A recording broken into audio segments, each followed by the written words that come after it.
Assalamualaikum warahmatullahi wabarakatuh. Kami dari kelompok 1 akan menjelaskan materi yang kami dapat, yaitu asal-usul aksara kawi dan bentuk-bentuk aksara kawi yang ada di Lombok. Yang pertama, asal-usul aksara kawi yang akan dijelaskan oleh Irfan Lazwardi. Asal-usul aksara kawi. Yang pertama, aksara kawi atau bahasa Sangsekerta, kapi yang berarti pujangga, atau aksara Jawa kuno adalah turunan aksara Brahmi historis yang digunakan di wilayah Asia Tenggara Maritim sekitar abad 8 hingga ke-16. Aksara ini tercatat pada prasasti-prasasti di Pulau Jawa, Bali. Ditemukan Pulau Prasasti Lempeng, Tembaga bertuliskan aksara ini di Filipina. Aksara ini digunakan untuk menulis bahasa Sangsekerta, bahasa Kawi atau Jawa kuno, dan bahasa Melayu kuno.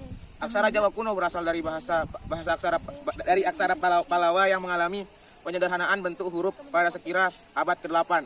Aksara Palawa ini merupakan turunan aksara Brahmi dan berasal dari daerah Hindia bagian selatan. Aksara Palawa menjadi induk semua aksara daerah Asia Tenggara. Perbedaan terpenting antara aksara Palawa dan aksara Jawa kuno adalah aksara Jawa kuno memiliki vokal E pepet dan vokal E pepet panjang, sedangkan aksara Palawa tidak memiliki vokal E pepet dan vokal E pepet panjang. Aksara Jawa kuno cukup sering menggunakan tanda pirama untuk menghilangkan vokal pada huruf konsonan. Sedangkan aksara Palawa biasanya menggunakan pirama di akhir kalimat atau di akhir bait. Aksara Jawa kuno memiliki bentuk karakter berbeda dibanding aksara Palawa, walaupun beberapa huruf masih ada kemiripan. Slide selanjutnya akan disampaikan oleh Ibnu Gian Saputra. Yang kedua, aksara Jawa kuno atau aksara Kawi awal, mulai dari 750 Masehi sampai 925 Masehi. Bentuk kuno contohnya terdapat pada prasasti Dinoyo dari Malang, prasasti Sangkara dari Seragen, dan prasasti Pelumpungan dari Salatika. Bentuk standar contohnya terdapat pada prasasti dari masa pemerintahan rakyat Kayuwangi dan Rakai Balitung. Misalnya prasasti Rukam dari Tamanggung, prasasti Maduang dari Tamanggung, dan prasasti Rumiga dari Bantul.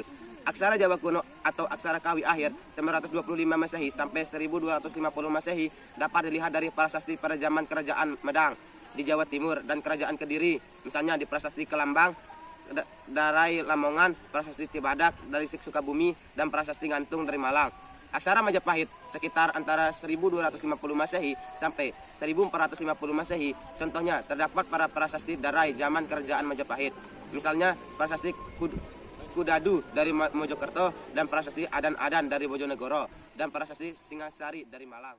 Selanjutnya yaitu bentuk aksara kawi yang ada di Lombok yang akan disampaikan oleh Idiawati dan Fatimah Zahra. Selanjutnya, adapun bentuk-bentuk aksara kawi di Lombok. Yang pertama, aksara Swalita, aksara Rekan, dan aksara Carakan. Asal-usul aksara Jejawan atau Sasak adalah dari aksara Jawa dari segi pelafalan berjumlah 20 buah dengan urutan Ha, Na, Caraka, Da, Ta, Sawala, Pa, Da, Ja, Ya-nya, Ma, Ga, Ba, Tanga.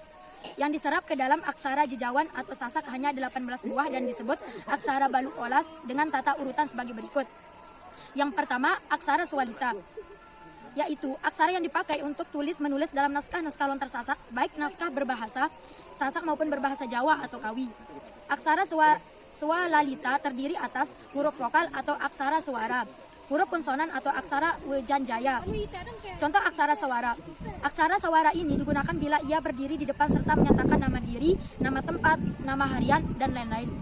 Aksara sawara ini juga berkedudukan sebagai aksara murda yang jika dialih aksarakan ke huruf Latin Indonesia menjadi huruf kapital kecuali le. Aksara suara I, U, E, O, dan E apabila melekat pada aksara Weyanjana, maka aksara suara berubah menjadi sandarangan bunyi dengan bentuk-bentuk tertentu serta penempatannya adalah di atas, di bawah, di depan, atau di belakang seperti berikut. Aksara Wiyanjana seperti H, R, Eng berada pada akhir suku kata, berubah menjadi sandangan bunyi dan berfungsi untuk mematikan suku. Sedangkan Ra dan Re untuk menghidupkan suku. Aksara Carakan atau aksara Balu Olas secara lahiriah telah mengandung bunyi vokal A, serta mempunyai satu suku. Apabila belum mengandung bunyi vokal A atau H, N, C, dan sebagainya, bukan H, Na, C, disebut aksara legena. Dari tabel aksara Wijanjana di atas jelaslah dapat diketahui pemakaian aksara Wijanjana pada naskah lontar Sasak yang berbahasa Kawi dengan naskah lontar yang berbahasa Sasak. Intinya adalah suara vokal atau konsonan yang dihasilkan dengan mendekatkan lidah kepada gutur atau kata, yaitu bagian langit-langit dekat kerongkongan terdiri atas A, K, H, Ga, Nga. talawinya adalah suara vokal atau konsonan yang dihasilkan dengan mendekatkan lidah kepada palatum atau talu, yaitu langit-langit lembut. Terdiri atas i, ca, ja, ja, nya. Talawiyah juga disebut aksara kalpaprana, yaitu aksara yang lahir dari artikulator tengah lidah yang disertai hembusan napas kecil. Murdanya adalah suara vokal atau konsonan yang dihasilkan dengan mendekatkan lidah kepada langit-langit keras atau murda atau ceberum. Terdiri atas ta, da, ne, dan re. Dan tia adalah suara vokal atau konsonan yang dihasilkan dengan menyentuhkan ujung lidah kepada lengkung kaki, gigi atas atau dental atau dantal. Terdiri atas ta, da, na, la. Otsia adalah suara vokal atau konsonan yang dihasilkan dengan mendekatkan kedua bibir atau labial atau otsa.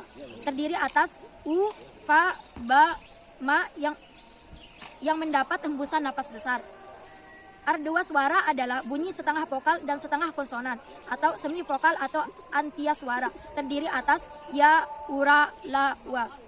Usna adalah bunyi desis atau sibilan atau anti suara, terdiri atas ca, sa. Nisarga adalah bunyi yang dihasilkan dengan jalan menutup rapat hembusan napas pada rongga mulut dengan adanya lambang bunyi glotal stop. Maka dapat diketahui bahwa aksara wijanjana yang dipakai sebagai alat tulis menulis dalam bahasa Sasak berjumlah 19. Hal ini pula yang membuktikan bahwa aksara jejawan atau Sasak menunjukkan ciri tersendiri dalam melambangkan bunyi. Yaitu aksara murda.